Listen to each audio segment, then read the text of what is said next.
I'll throw up a little bit. Love it. Oh, God, that was awful.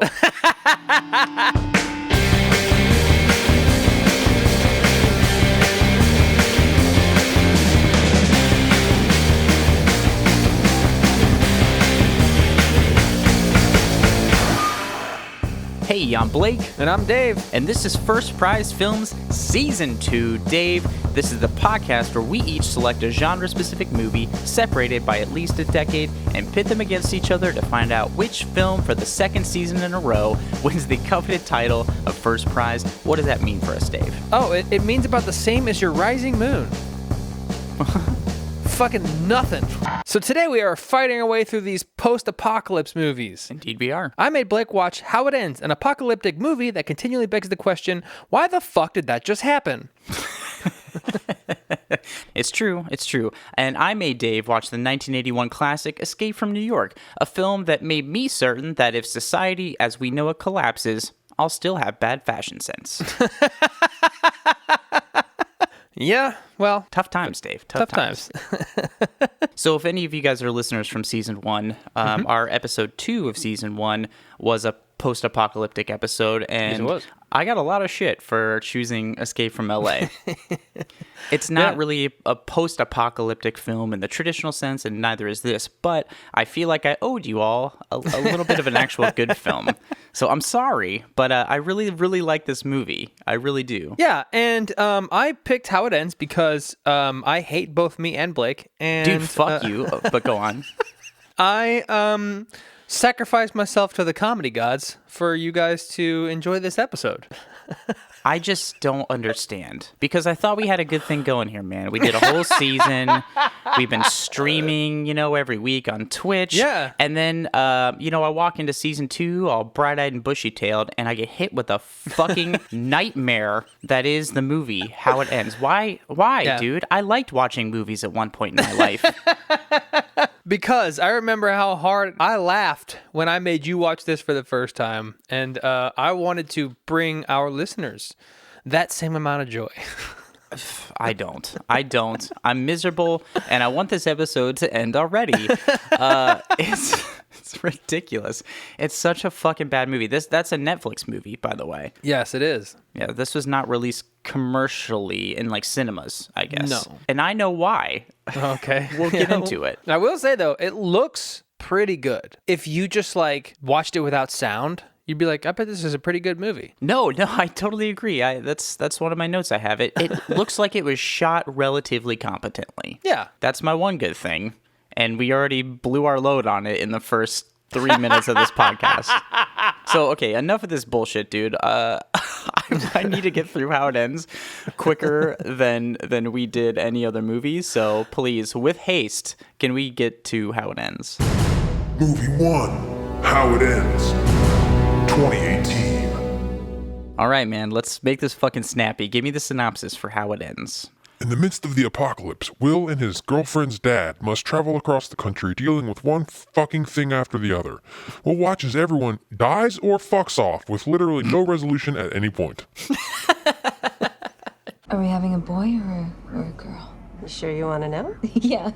So we open to a couple during a sonogram with Will, played by the guy in the Hunger Game knockoff, Theo James, and Sam, played by Kat Graham. And the doctor says the baby boy is healthy, blah, blah, blah, blah, blah. Sure. Before we get into that, the other only thing I liked about this movie was the intro music.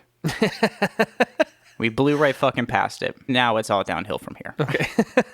After, Will and Sam are having a chat while a cabbie just waits patiently like he's got all fucking day, and we find out that Will is going to be asking Sam's dad, Tom, for Sam's hand in marriage like it's the 1940s. Now we're in Chicago, which we know because the screen tells us. And holy Chicago stock footage Batman. Right, which is great because we totally knew where the fuck we were before. And Will shows up to Sam's parents' house, which is as fun as presenting a paper you were supposed to write but didn't to the class. I was just about to fix myself another drink. Why don't you see if Paula can use a hand in the kitchen? Yeah. So Tom, who is played by the wonderful Forest Whitaker, clearly doesn't like Will and is off the bat attacking Will's ability to provide for Sam while talking himself up, just like a true boomer. Everyone wants to dream. Problem with your generation is that nobody wants to work for it. First off, Tom sucks.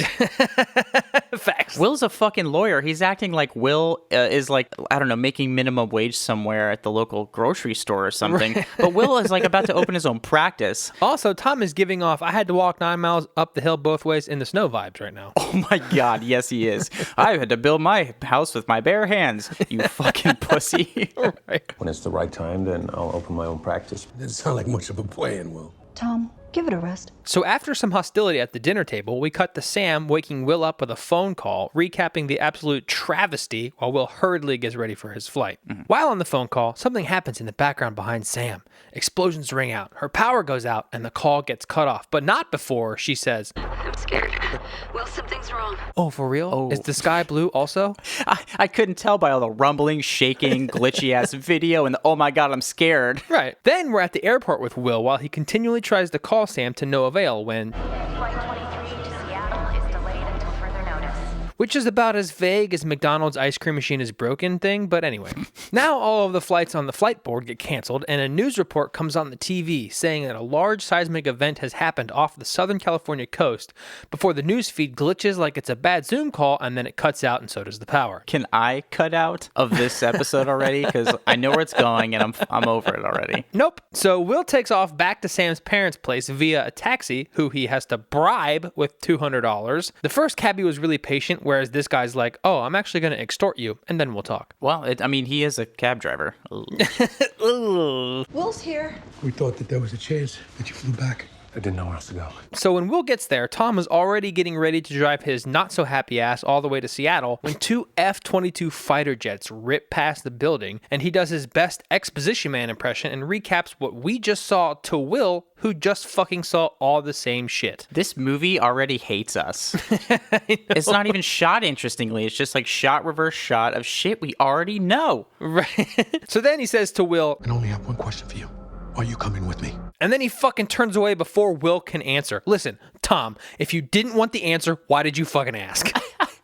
I like how the night before, Tom is up in here calling Will a little bitch, and now he's like, you and me, we're hitting the road.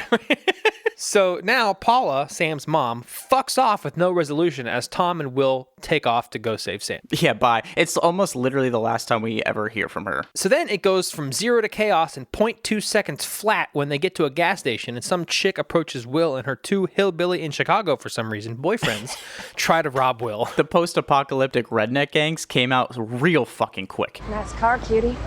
Want to show me the back seat? What are you talking about? What's going on, Eliza? And good thing Tom was there, though. Otherwise, Will would be getting his dick sucked in the backseat of the Cadillac. Mind you, the power has been out for at most a couple hours and everyone is already panicking like it's Y2K. Well, what do you do when the power goes out, Dave? I immediately take to the streets and start robbing people. You gotta take what you can get. Yeah, totally. So anyway, we're back on the road and it's absolute pandemonium with highways packed with people. Where the fuck are they all going? Power goes out and the entire city immediately was like, run for the hills! Like, let's leave our homes and all of our supplies and just, I don't know, take a road trip. So then they get to a roadblock where the military is turning people away.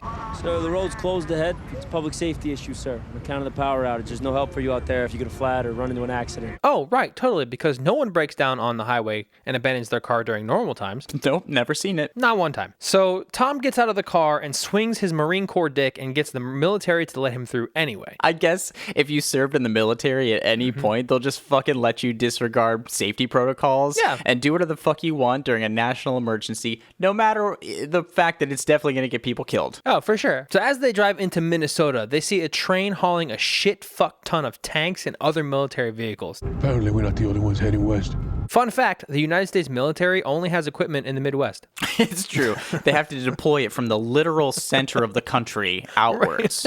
Now it's nighttime, and they pass a sign that reads, maximum security prison area, do not pick up hitchhikers. Pretty sure you don't need those signs because I don't even answer my phone for a stranger. You think I'm going to pick them up in my fucking car? I barely open my eyes when I drive, let alone pick up hitchhikers and shit. Come on. Jesus Christ, I didn't even see him coming. So then they're getting pulled over, and now it's Will's turn to handle it. He pulls out his white privilege card and gets out of the vehicle to go talk to the cop. But wait, there's more. It's not a cop. In the 12 hours since the power went out and literally nothing else has happened yet, some dude with an on-the-nose mustache and mutton chops has stolen not only the cop car, but the cop's uniform as well and is out for blood, theft, a McFlurry.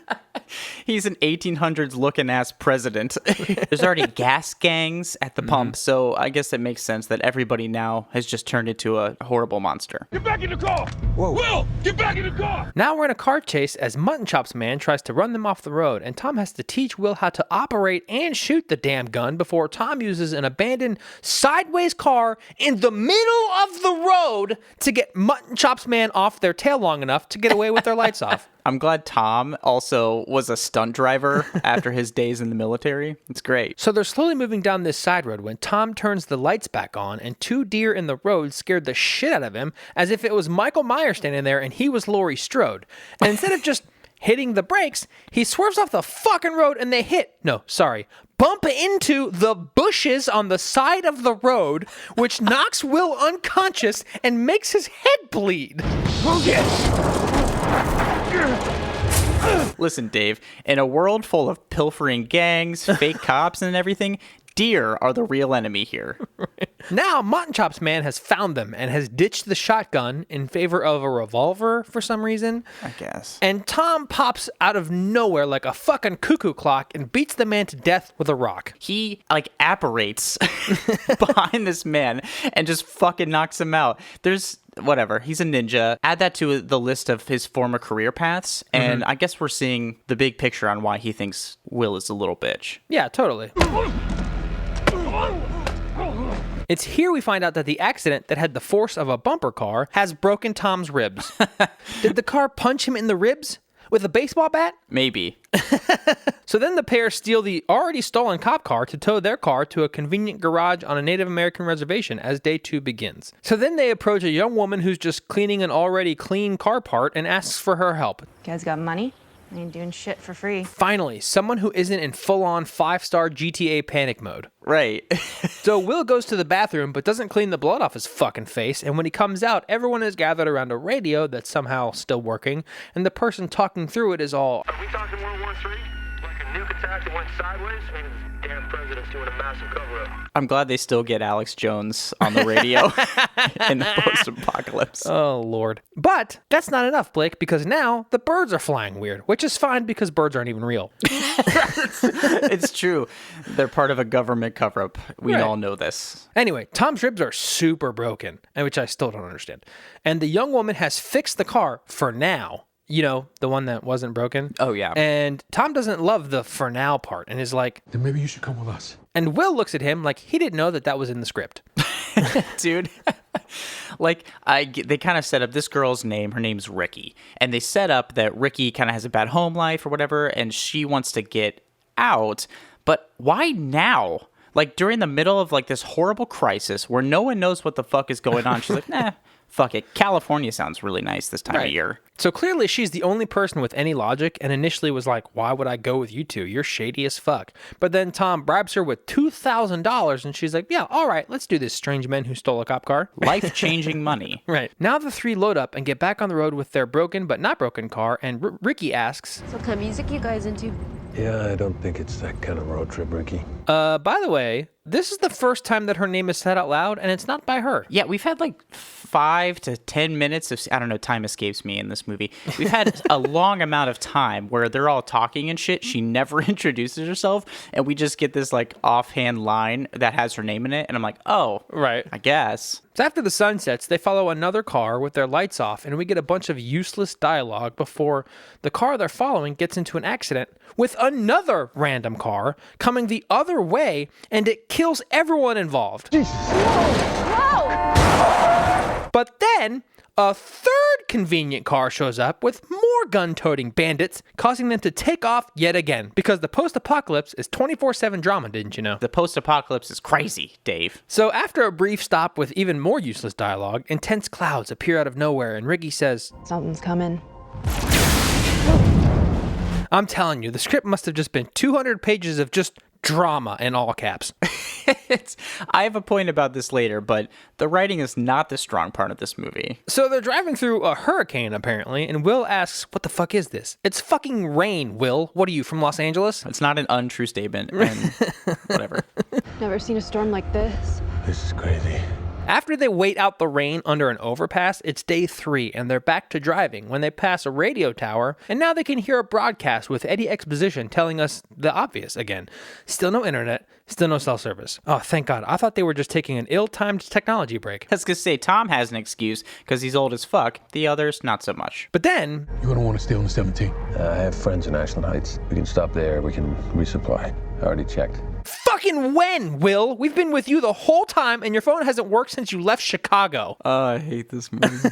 When they arrive at the town that the friend is from, the entire town has barricaded the road with cop cars, school buses, and guns as if they were waiting for this exact moment. Okay, this is smart. A community comes together, they become a little more insular, they decide who comes in and out. It's safety. This made sense to me, actually. My question is, what about the other entrances to the town? Okay, let's not talk about those, Dave.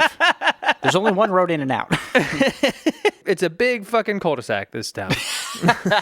So after Will convinces the sheriff to let them through and they get to Will's friend's house, we get 2 useless interactions with Will and his friend's wife, reiterating for the 100th time how no one knows what the hell happened. But in the middle of these interactions, Will takes a fucking shower and still doesn't clean the blood off of his goddamn head. How do we not know anything? Doesn't that tell you something, Will? Dude, all these scenes are just like one thing after another. And they're like, we got to make this movie a certain length. And so he goes here, and then the writer falls asleep for a little bit. And they're like, I don't know what was going on before, but now they're just going to go here. And they're going to talk to a person they knew. Like, cool, what does that mean for later in the story? Oh, I don't know. So while all of that's going on, Tom and Ricky resupply and check the car before they all pile back in the car, and then they get back on the road. Almost immediately after they leave the town, they spot a plane that just crashed recently, and Ricky pulls a movie-watching mom impression and asks, Was it shot down? I don't know. as if they haven't been in the same fucking car as her the whole time. Like, who would actually know the answer to that? Oh, maybe Tom, I know because he's in the military, but it's not like a military hive mind that he's like, hold on.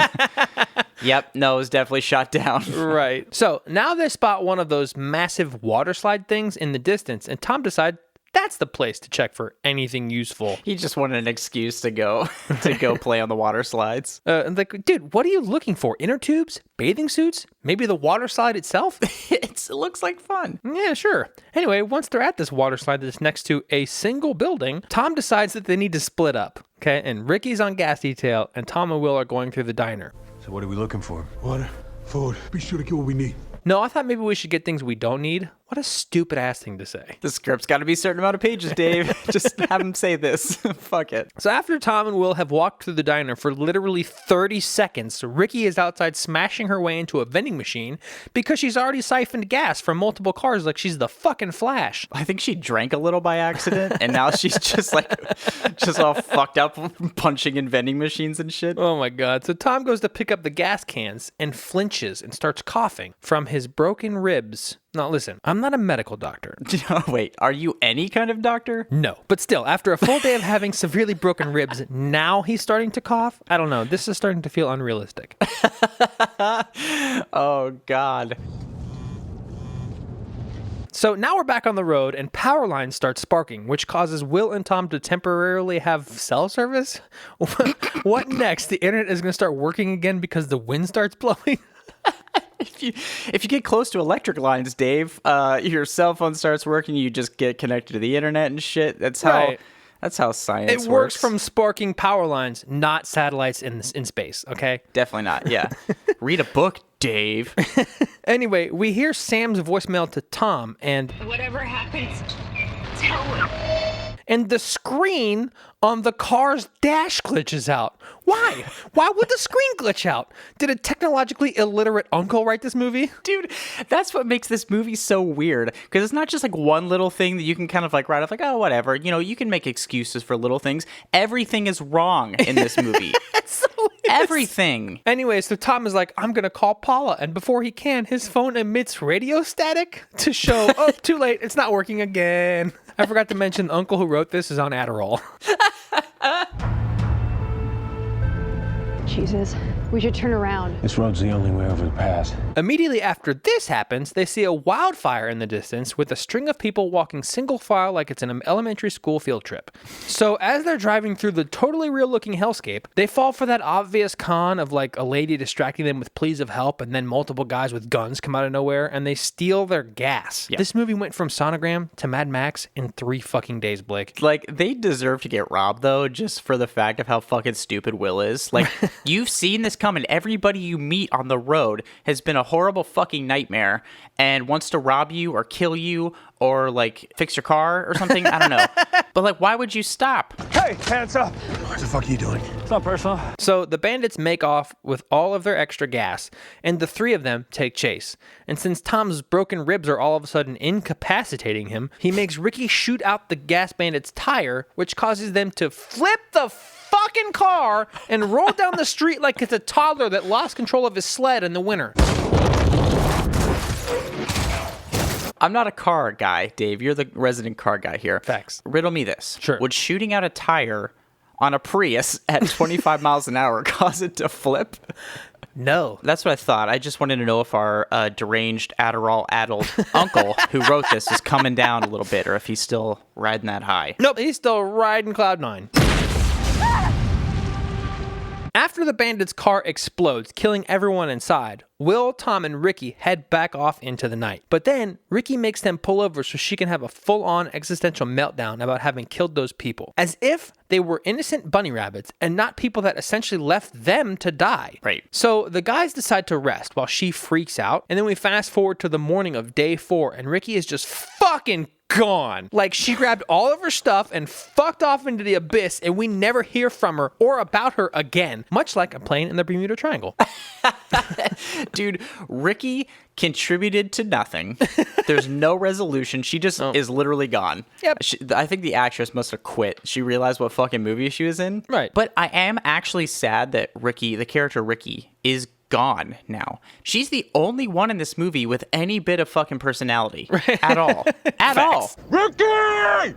She never asked her to come with us. Now, as they're driving through Montana, Tom is coughing up blood on the window, rude and gross, and they stop to check the military train from earlier, remember? Yeah. Which has derailed and crashed for some reason. And as if that's not convenient enough, Will just happens to find a gas can amongst the wreckage. Oh, what providence. But wait, there's more! What's going on? What's going on? So Tom's lungs start to collapse because of course they fucking do. Yep. And Will has to use one of those chest puncture things that Tom just has to relieve the pressure. Hugh doesn't have emergency like tracheotomy tool on the roadside assistance kit. I mean, I got mine. You never know. So. You never know what's gonna come in handy. And now, as they drive, Tom is clearly like dying now because of broken ribs. So they have like this sweet closure conversation where they finally like each other. Nothing like death to bring 2 people together. It's true. And I know Tom is dying, but I also think Forest Whitaker himself is just falling asleep from this like shitty script that he has to slog through. He's just like, I'm gonna sit in the back. Let me fucking sleep this out a little bit. I love your daughter.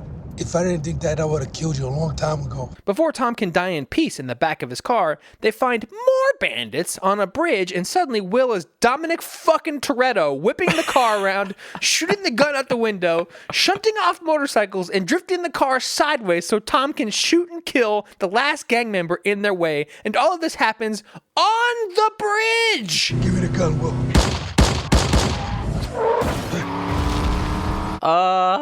It's so bad. Forest Whitaker is like, all right, I'm going to do one more scene for you guys, but I'm still sitting in the back seat. I'm still barely opening my eyes, but I'm definitely shooting a gun. So they get on their way, and Will goes to celebrate with Tom when... Tom. Tom's fucking dead, Blake. Rip. Okay, I just want to be very clear here, okay? Tom has died from broken ribs, from a fender bender, Yeah. with a bush. Yes. It would be more believable if you went to McDonald's and their ice cream machine was working. It's true. I miss my McFlurries.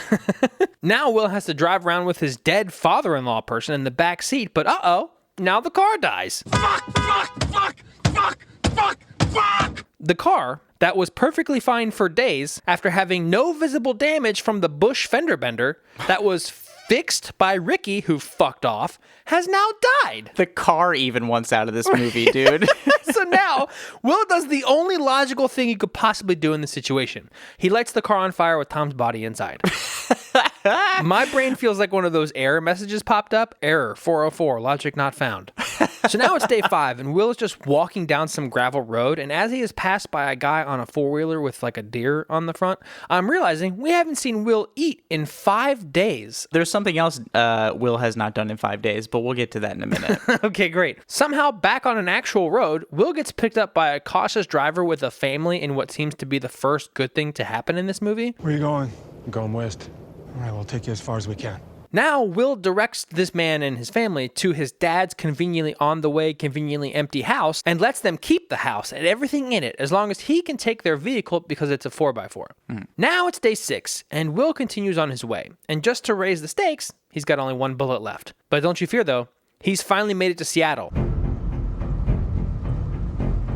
From across a bay, he can see that the city is ablaze and like smoke is just, that's all you can see in the air. Everything's just fucking destroyed. Right. The city's a total loss. When he gets to his and Sam's place, the building, and in turn his apartment, is literally in half. But hey, look at that. Sam left a note in Sharpie on the door with an address to come find her. Written in Sharpie. The fucking build, and you're like, oh, here it is. Here she is. Here's where I go. Like, what? Think about this script. More than 15 seconds, please. This movie is wasting my fucking time, Dave. It's so dumb. Oh my God. Let's move on, please. So now Will pulls a map out of his ass and finds his way to the address Sam left him, and she comes running out of the door after some guy like fires a gun in the air. Private property. So Sam and Will share a huge embrace and they kiss passionately. And I know Will and Sam are excited to see each other with like the kissing and the stuff, but like the literal only thing I could think is this dude has not brushed his teeth in the last week. Gross. So now, Dave, Will's character arc and the movie story arc are complete, right? He made up with his father-in-law, set him on fire, proved to his girlfriend that he'd move heaven and earth to be with her. They reunite. Everything is all great. That's the entire premise of this movie. So the movie is over, right? No. Why? Why?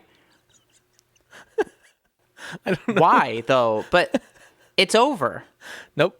It's over. Movies have a beginning, middle, and end, and this is the end part. Addendum. Fuck. God. Fuck. And I did everything I could. I did everything. I know, baby. I'm never gonna leave you again. So after Will and Sam cried together in bed about Tom, we cut to Will waking up in the middle of the night, and he goes outside to find Sam and the guy who is their neighbor, I guess. Smart neighbor. And they're out by a bonfire. I don't think this was an earthquake. I'm a software engineer. I've seen tons of war game simulations, including this exact scenario. They're designed to erase rational behavior with what appears to be a singular incident. It's here that the neighbor goes on a weird conspiracy tirade about what's going on, and Will gets angry because he hasn't seen what Will has seen. But the whole time, the neighbor is just like crazy eyeing Will. This dude is actually Alex Jones. If Alex Jones had a working liver and finished grade school. But, totally. But before it can get any more awkward, we cut to Will and Sam having sex, because why not? The Adderall is probably starting to wear off. Now it's the next morning, and Will sees the neighbor going through his Jeep. So Will goes out to confront the neighbor, who's got his revolver in his pants. Sure. And they have a tense conversation / standoff. Then the neighbor leads Will into the woods where he says, Remember, I saved her life. We have a bond. That means I get a voice. We thought you were dead. oh, did they fuck? I bet they fucked. Or maybe the neighbor like wanted to fuck and she was like, no, you're creepy. This is some real nice guy shit. He's like, I saved her. She owes me. Right. Ugh. Anyway, the neighbor is now holding his revolver, and he turns to shoot Will, who draws faster and shoots and kills the neighbor. You know, Will, the guy who had to be taught how to operate a gun 2 days ago and is suddenly a fucking sharpshooter. Yeah, that guy. He's shooting from the hip like it's a fucking Old West showdown. Sam! What's happening? Something's coming. We have to go right now. So now something is happening in the distance with rumbling and smoke heading their way, and they have to leave now. And they sprint to the car and take off as a huge ash or dust cloud or whatever comes rolling in with the quickness. We're gonna make it. No matter what happens, we're gonna make it, okay? And sure as shit, the Jeep from the 80s outruns the dust cloud like it's a falling bridge from F9, and they get clear. He's out driving exploding nature. It's just everything. All of nature is exploding behind him, and he's just... It's insane. It's fucking insane. Real. But roll credits. Finally. I love how this movie is called How It Ends, but we never get told what actually fucking happened. It's like such a stupid name, and it has nothing to do with the fucking actual premise or themes of the movie. It's not even an interesting, like, baity title, because it's so fucking generic. Oh my god. It's the dumbest fucking title. I hate it. I hate this movie. I hate this movie, and I fucking hate you for making me watch it. Jesus. Well, I'm fairly confident that our listeners at this point love me for having picked this movie. Well, you know what? You have to deal with me more than you have to deal with them. Our relationship will never recover from this. Oh, wow. But you know what I do actually like about this movie, if we're being honest? Sure. Is that now that it's over, we can actually start talking about a good movie, which is Escape from New York. Yeah, let's do it. I keep almost saying LA, so let's hope that doesn't happen to me this time. Movie 2, Escape from New York, 1981. So now that we're done caving our own faces in out of frustration, let's get to the synopsis for Escape from New York. The year is 1997, and our rugged, one-eyed protagonist, Snake Plissken, is back for the first time. He's here to save the president, who has crash-landed on Manhattan Island, now the largest prison in the country. Watch Snake be mad, fight people, and mumble all of his dialogue while teaming up with prisoners who are more like pretentious art school students on cocaine. Fucking perfect. So we open to only a minor amount of exposition and early 80s graphics telling us... In 1988, the crime rate in the United States rises 400%. 400%? It's a hell of a spike, but one could argue that the people knew your ass was going to be born soon, and that shit cannot stand, Dave. We ended up okay, right? But I also just had to endure How It Ends, so you be the judge. Quick fun fact here, that opening voiceover was actually done by an uncredited Jamie Lee Curtis. No shit. Interesting. So we learned that Manhattan Island is now the biggest and only maximum security prison in the country. Once you go in, you don't come out. It's like the opposite of birth, except that womb is like full of malnourished felons and trash can fires. Trash can fires. So now in present day, 1997, we get our first actual shots, and much to my, and I'm sure your relief, Dave, we see a composite shot of the giant containment walls that surround Manhattan, and the shot actually looks really good. It looks pretty good, yeah. Like, this shit looks way better than Escape from LA, which was made 15 years after this. Well, they did not learn a lot. And guess the budgets for each really quick. $5 and $30. But which one was 5, which one was 30? Yes. New York was made for $6 million, and LA was made for an estimated $50 million. What? It looks like shit. Wow. Also, James Cameron was a matte painter on this movie. No shit. Lots of fun facts, but we're moving on. You have 10 seconds. Turn around. So out in the Hudson Bay, we see two men on a makeshift raft, and they're trying to escape. But a helicopter mercilessly blows them to shit. Yeah, and it does that thing where it's like, I'm going to count to 5. 5. Exactly. This really establishes how much fun these guards must be having at their job. Right, totally. But also how tough it is to escape, I guess. Anyway, this helicopter transitions us to Liberty Island. It's like a prison command center and processing center for new inmates. And guess who finally shows up, Dave? As a prisoner, our boy of few words, Snake Plissken. Hey, it's High Stakes Snake, but in white pants this time. It's true. He's played by Kurt Russell, of course, looking like a guy who got kicked out of a Chuck E. Cheese when the animatronic bears wouldn't play his favorite Garth Brooks song. You know? Now something else is happening.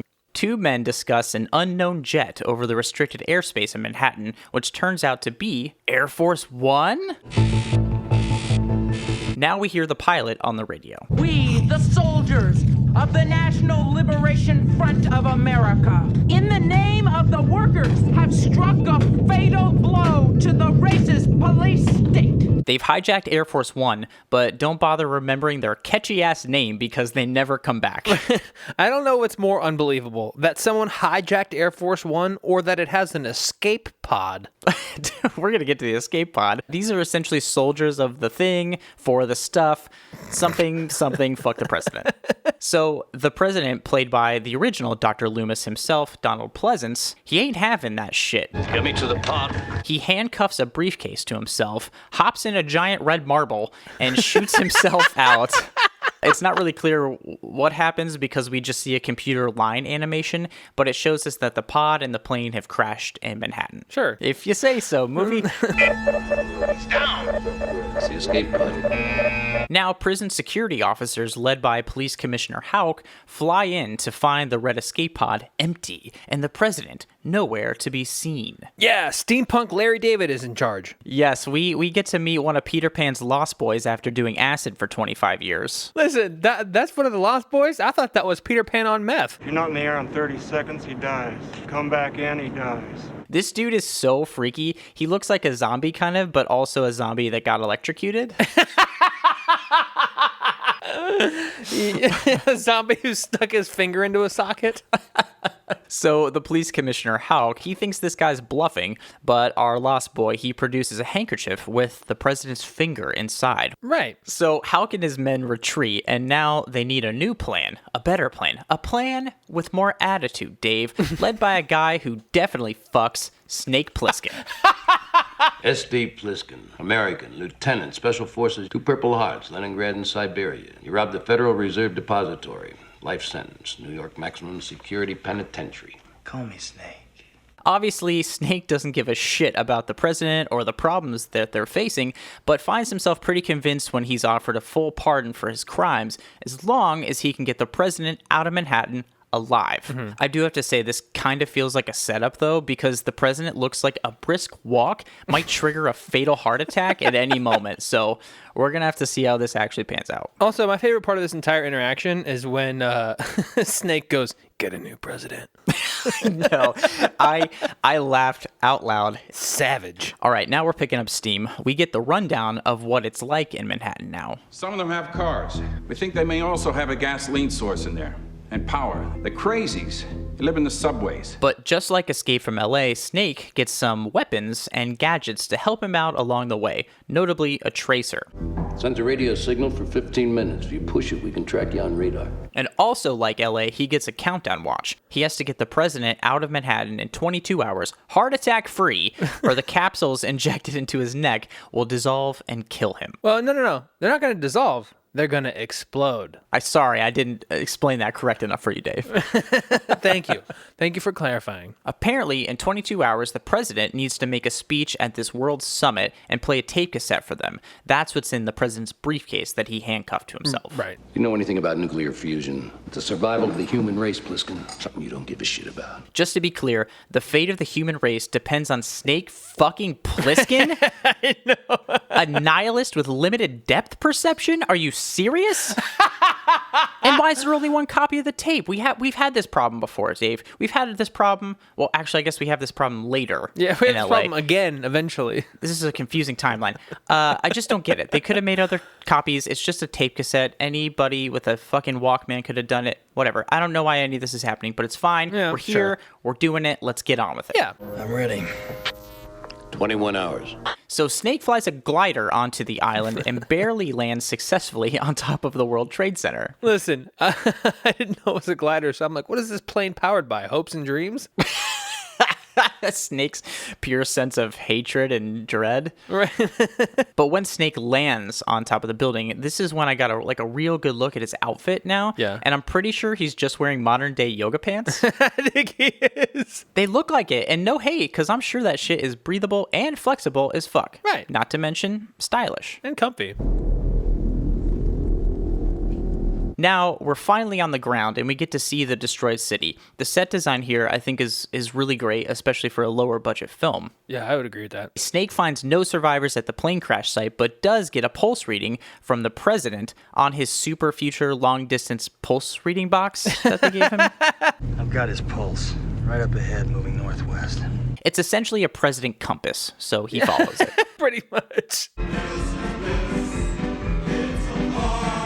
Snake is led into an old theater where a group of the inmates perform a little musical dance number, and it's like pretty funny at first, but also really, really off-putting, especially when you realize what they're singing. Listen, I don't know what was more off-putting and creepy, the guys doing the show or the guy enjoying it with a huge fucking smile. Oh, we're moving right into this actually, because he is a new character, this guy named Cabby, played by Ernest Borgnine, who looks drunk as fuck. He also is a cabbie. Yeah, and I'm not talking about the character Cabby looks drunk as fuck. I'm saying Ernest Borgnine looks fucking hammered. So Cabby recognizes Snake because Snake is a famous outlaw at this point already. You're Snake Plissken, ain't you? I thought you were dead. So Snake gets the fuck away from Cabby because I'm sure he smells like piss and liquor.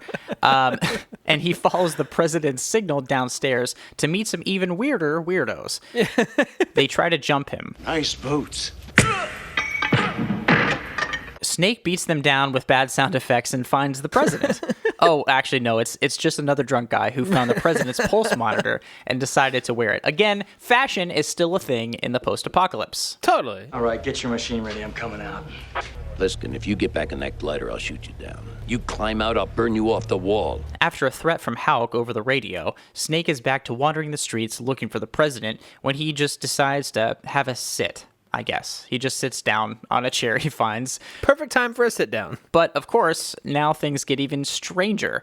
People start coming out of the sewers and from everywhere.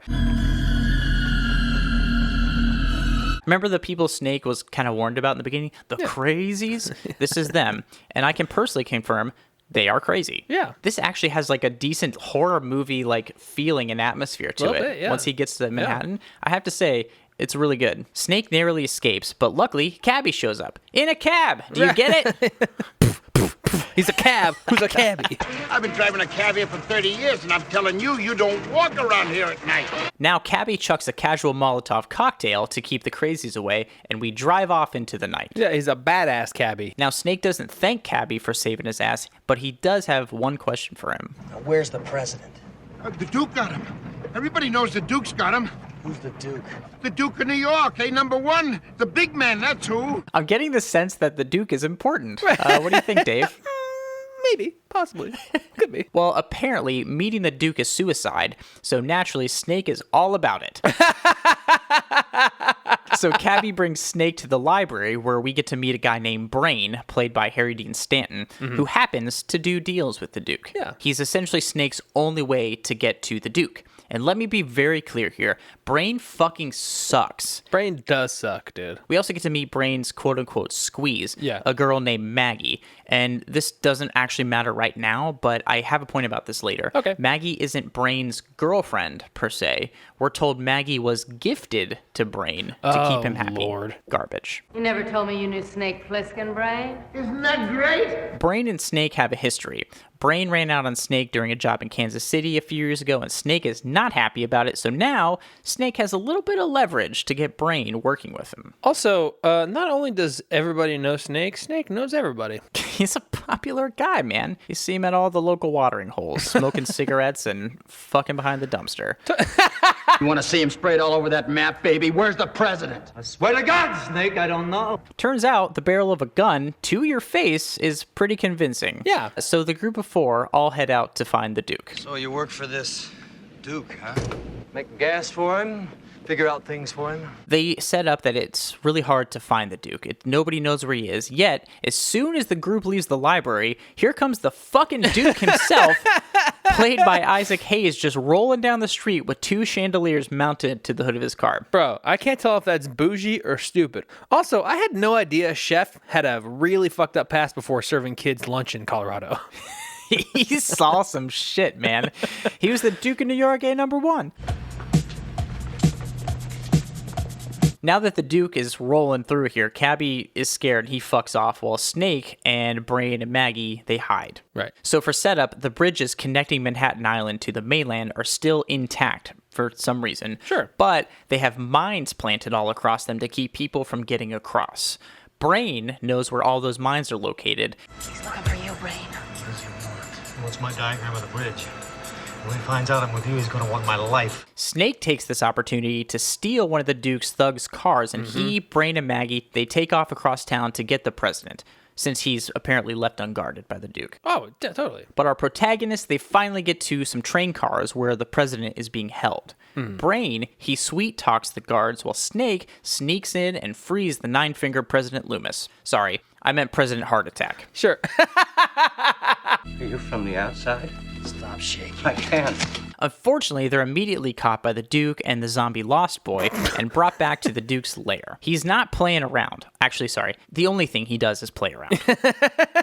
First, they tie up the president, they shoot at him, and then they humiliate him. You are the Duke of New York. You're a number one. But they also discover the tape in his briefcase. Remember that thing? The one, the tape that's going to save the world? Yeah, the Lost Boy's going to sell that for more meth. It's still a thing. It's still a thing. It's still happening. It's very important, Dave. Right. So somewhere else in the Duke's lair, a shirtless Snake gets tossed into a boxing ring with a man who I can only describe as large, in charge, and bearing facial hair that easily dates back to the 1600s. Yeah, I called him Hungarian Hulk. I did not know his nationality, but that sounds right to me. I don't know. He looks Sure. Hungarian. I don't know. Snake also has a snake tattoo on his stomach, which when I first watched this, I thought it was just a tattoo of the number 2 because the way it's shaped. Also, we're only seeing this because they took his shirt off for some reason. I don't know. What are they accomplishing? I mean, the man's in shape, which is fine. You know, flaunt it if you got it, I guess. Sure. So these two titans have a pretty boring fight while Brain and Maggie break the president free. In the ring, Snake puts a nail bat into the head of the facial hair guy, and the crowd starts chanting his name.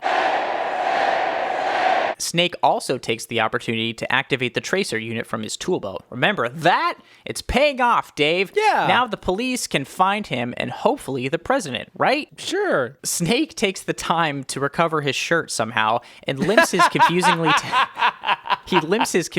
tattooed ass to the World Trade Center where Brain, Maggie, and the president fight off bandits around the glider on the roof. The glider gets pushed off the building, and now they have to get in Brain's car, and they got to get to the 69th Street Bridge. Right. This will finally get them to safety, hopefully. We'll see. That is the bridge that Brain has the map of to navigate past the mines. Oh, yeah. Snake doesn't want Brain to come because Brain fucking sucks. Yeah, totally. But Brain argues. I'm the only one who knows how to read that, Snake. Besides, you can't read and drive at the same time. You need us. Can't read and drive at the same time? Buddy, I can drive, read, talk on the phone, pay my bills, and mow down pedestrians, all while changing lanes. I'm a modern man. Come on, we're wasting time. So they get to Brain's car, but it's dead. So they open the hood to find that the engine has been replaced by a small man with a crossbow. How the fuck? They got the engine out so fast. They removed an entire engine block and put a man inside. In a span of what, 5 minutes? Dead arrow. Got trouble? So the gang narrowly escapes again, and as if hailed by the heavens, Deus Ex Cabby shows up to give them a ride, buddy. And Ernest Borgnine is still drunk, just so we're clear. Yeah. Cabby also happens to have the world-saving tape. Where's the tape, Brain? Here it is. You traded Romero your hat? How'd you know? Don't you just love it when a plan doesn't come together, Dave? These are the luckiest bastards alive. Right. Actually, I spoke too soon. The cab, driven by Snake, it now careens along the 69th Street Bridge, which is littered with dead cars and mines. Easy. Go for it, Snake. They avoid all of them, but the Duke and his chandelier car are hot on their tail. Just as they're starting to make good time,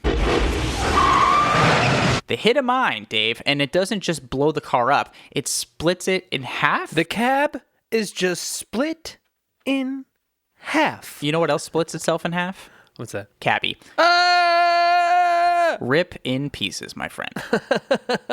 I really liked him. So the group continues on foot for about 5 seconds before Brain steps onto mine and he's dead. Well, I didn't care for him, so. No, fuck him. Hold it! There! Damn it!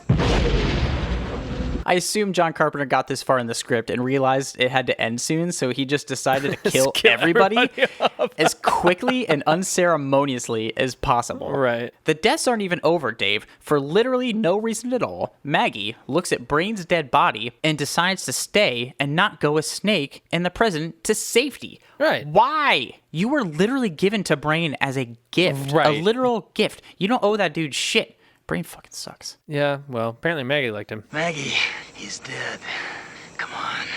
Snake leaves her, but he doesn't leave her empty-handed. He gives her a gun, and she shoots at the oncoming Duke, who just plows into her immediately. She did zero damage. Duke fucking murked her. She died for nothing. Literally I nothing. thought it was going to be this whole thing. I'm going to stay behind, and I'm going to, like, get the Duke to stop, or, like, no. He just rams into her, and it's over, and he just keeps moving. Oh, totally. Get over to Station 19. They're coming across the bridge. Now, Snake gets the president to the end of the bridge, finally, and the president gets hoisted out to safety while Snake, his death timer, remember that thing? With the capsules and the neck thing, the whole death thing? Yeah, that clock is almost down to 0, Dave.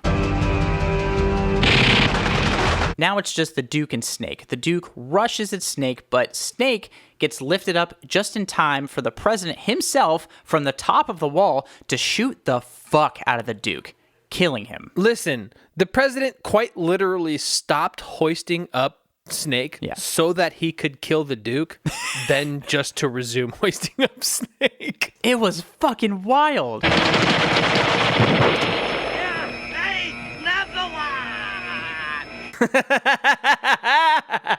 So the president is physically safe, but I honestly doubt he's ever going to mentally recover from that whole thing. Now, finally, on the safe side of the wall, Snake hands over the tape to Police Commissioner Houck, and those capsules in his neck are neutralized right as the counter hits 0.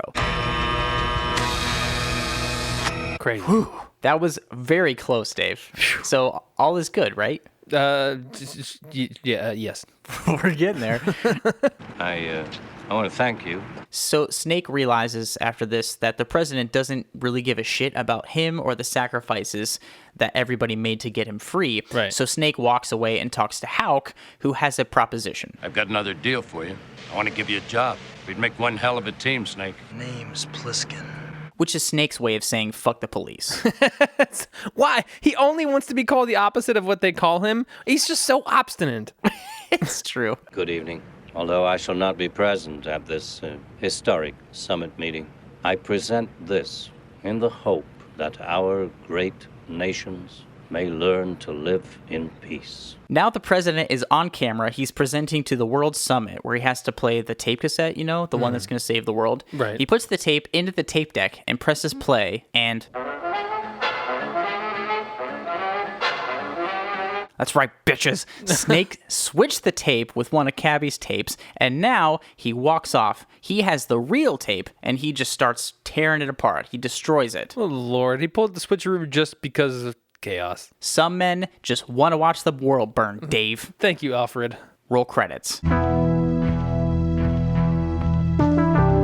So not only does this film, I think, look a lot better than LA, I agree. thanks to Dean Cundy's cinematography, I think the tone is way better suited for the story it's telling.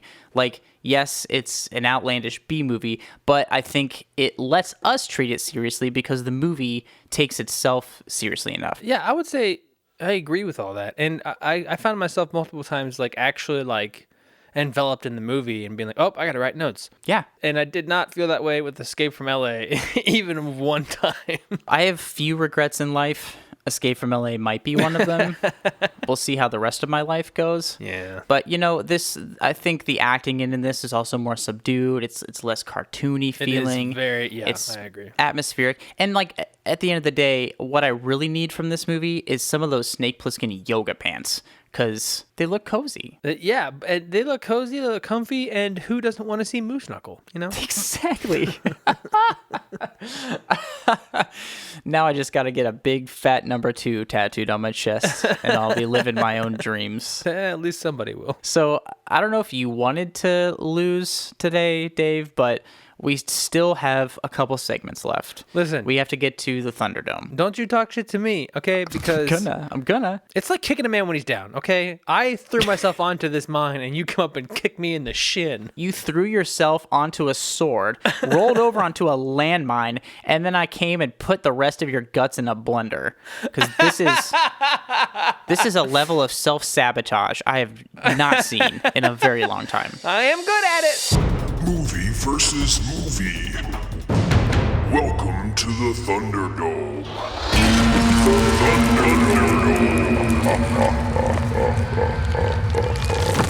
This place fucking rules.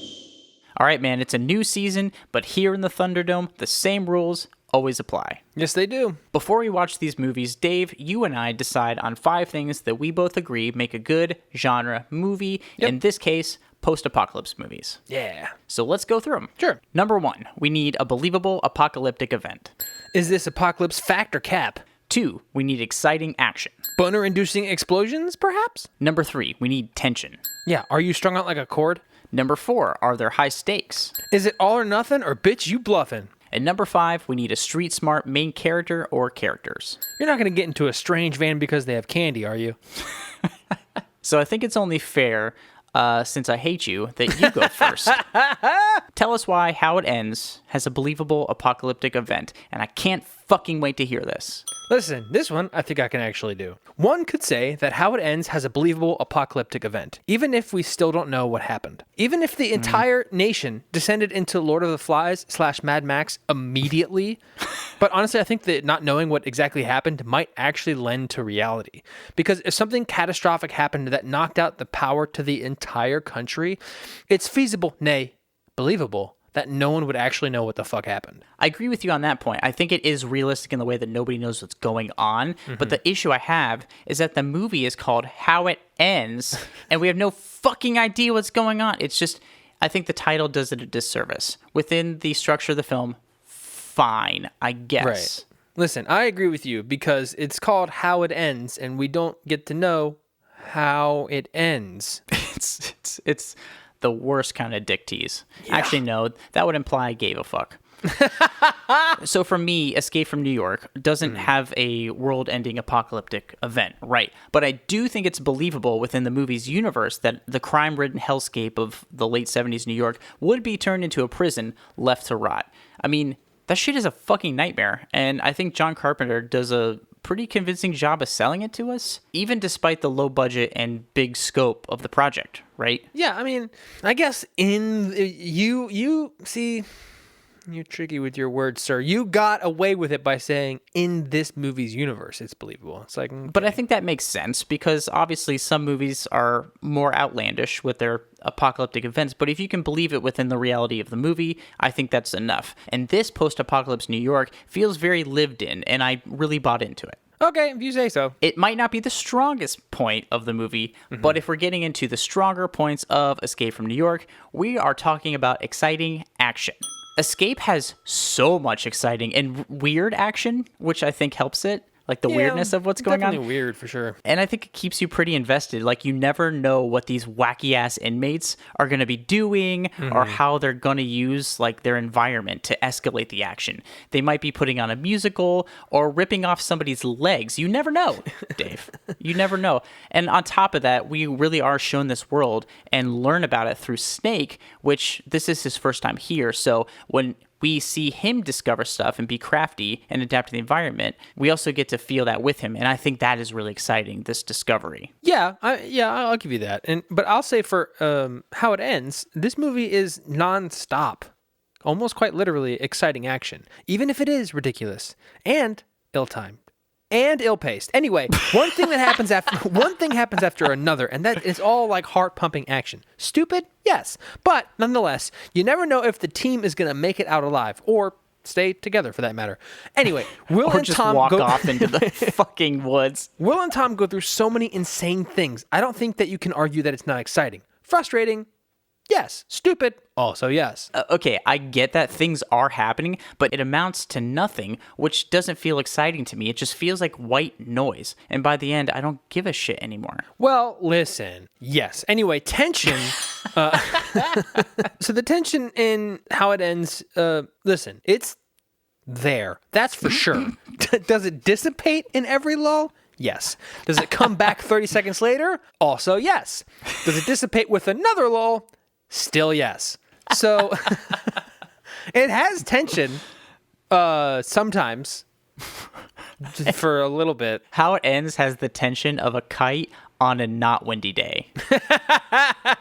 It's fine. You just got to get a leaf blower. But here's the thing. You know what kite does not need a fucking leaf blower? That kite known as Escape from New York. This is a terrible metaphor. Anyway, we're still talking about tension. And per my previous point about action in this movie, the tension in Escape comes from the unknown of the world we're put into. Yeah. Some parts are safe. Some people you can trust. Others will turn on you, steal your shit, and make you wear a blonde wig and fucking humiliate you. Fair You enough. never know what's going to happen. And we know Snake's mission objective, but Manhattan is filled with so many unknowns and people that I felt really tense the whole time. Anything can happen, and it could come from any direction. Even the sewers. You know, coming from the sewers it does make sense for these weird turd people. Well, speaking of turds, if we're gonna keep shitting on How It Ends, I have to say how bad the stakes are in this movie. There's very low stakes. But I'm not talking about How It Ends, even though I want to jump off a cliff about it. I'm still talking about Escape from New York, the weirdest transition in Thunderdome history. Has been complete. There are 3 sides to the high stakes in Escape from New York. The first being the safety of the president. He runs the country, so we got to get him out of there, Dave, no matter how clogged his arteries might be.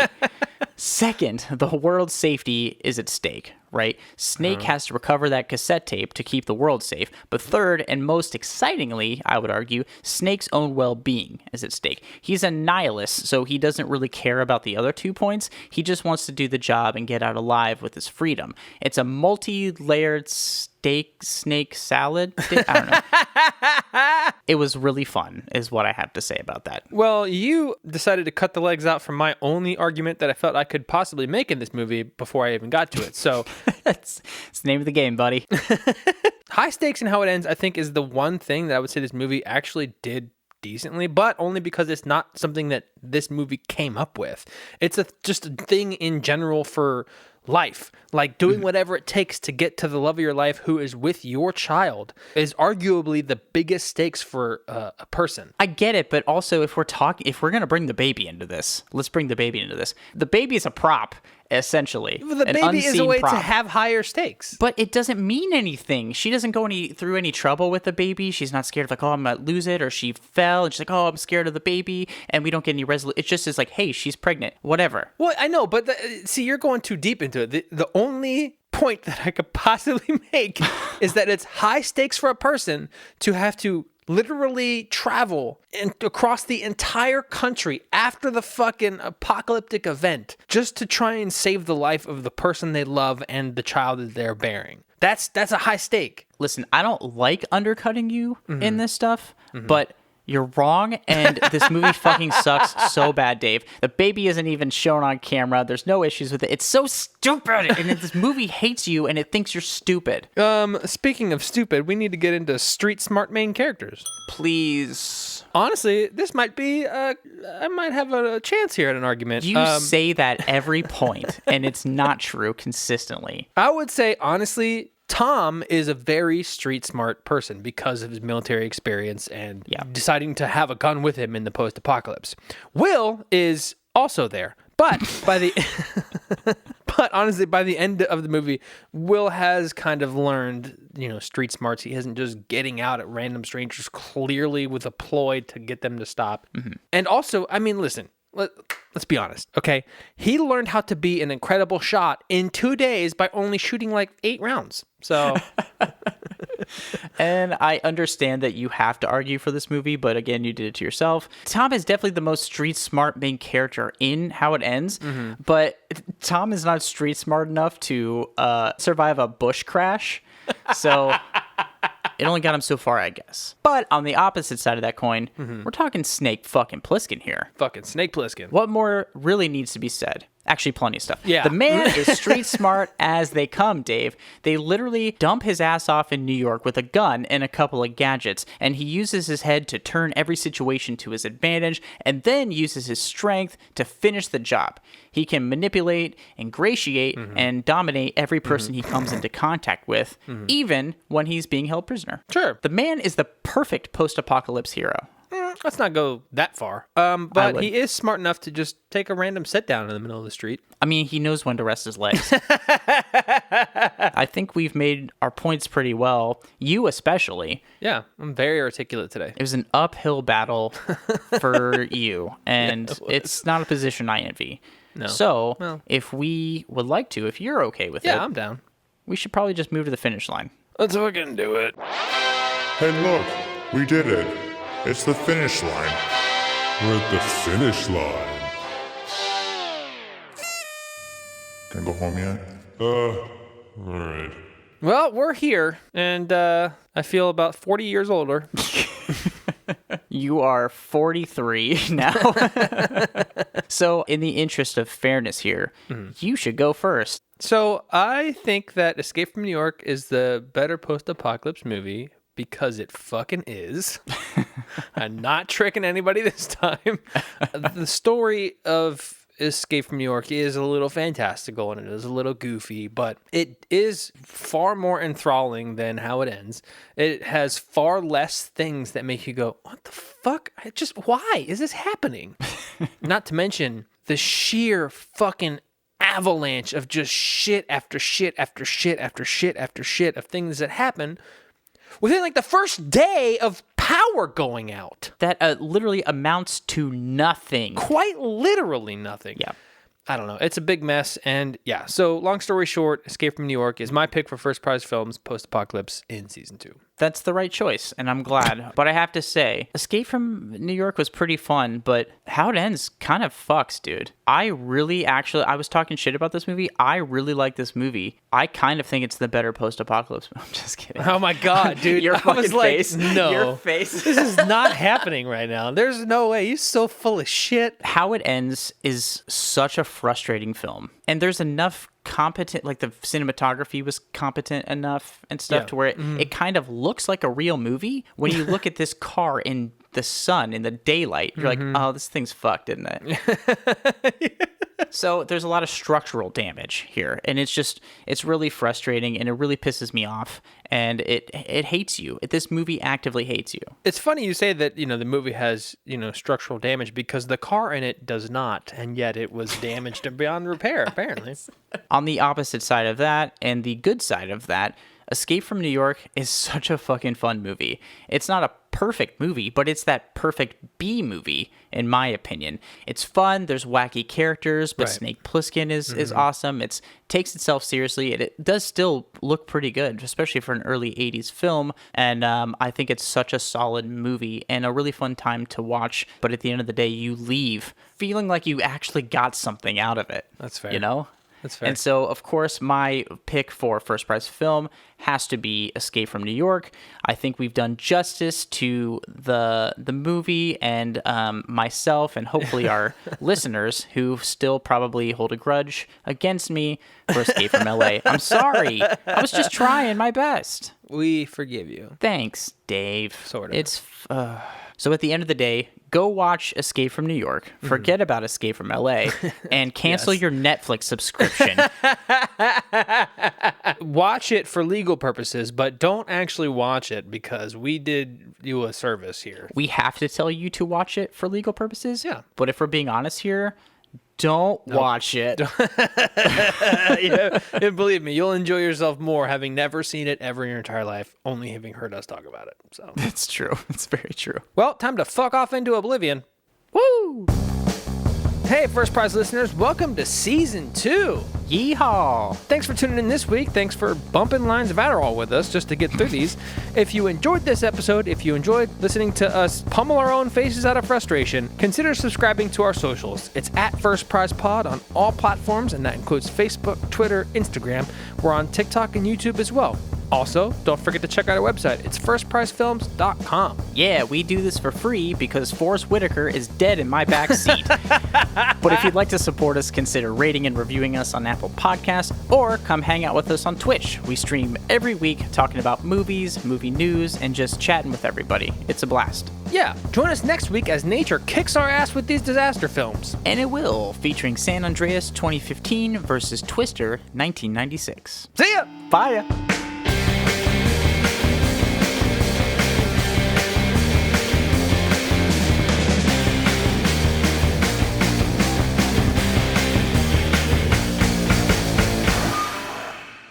So I have to fucking stay still. I need some WD-40 up in this bitch. It's fine. I just won't move. My puppet ass is like I don't move at all anyway. You're like fucking. You really are a plank. So. Just.